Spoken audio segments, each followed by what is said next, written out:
But বিশ্বাস করেন সেই সময়টা প্রতিদিন তাহাজ্জুদ করতাম, প্রতিদিন আল্লাহকে বলতাম যে আল্লাহ তুমি আমাকে কবুল করো, আমার চেষ্টা কবুল করো। আর আমি দুইজনের ওয়াজ খুব বেশি শুনতাম, এক আজহারি ওয়াজ শুনতাম খুব বেশি, আরেকজন আমি আল্লাহ আব্দুল হোসেন সাইদের ওয়াজ খুব বেশি শুনতাম সেই সময়ের কথা। It has been 3 years or maybe 4 years back, 3-4 বছর আগের কথা। তো হঠাৎ করে আমি একদিন জুমার খুতবা দিলাম, আমি আবার বলছি এই কথা কিন্তু আমি কখনো কোথাও আপনার শোনেন নাই, আমি আজকে বলছি। তো জুমার খুতবা দিলাম, আমি প্রায় 1 বছর যাবত জুমার খুতবাতেই ভিডিও আপলোড হয়, কিন্তু কখনো কোনো রেসপন্স আসে না। আই মিন কেউ দেখে না ভিডিও, এই 10টা-20টা লাইক করে, একটু কমেন্ট করে, মাশাআল্লাহ, আমি তাতেই খুশি, আলহামদুলিল্লাহ, 2-1 দেখলে আমার জন্য এনাফ, আমার খুশি কারণ হয়ে যাবে। তো আমার মনে আছে হঠাৎ করে একটা ভিডিও আপলোড হলো আমাকে নিয়ে, মাশাআল্লাহ, ভিডিওর টপিক খুব ভালো ছিল, লাখ লাখ রিচ হয়ে গেল, একদিনে মনে করেন যে 10-20 লাখ মানুষ দেখে ফেললো সেই ওয়াজটা।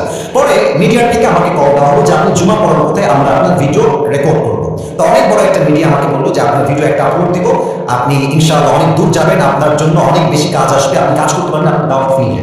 তো একটা মাহফিল করলাম, মাহফিলটা ছিল পাবনায়।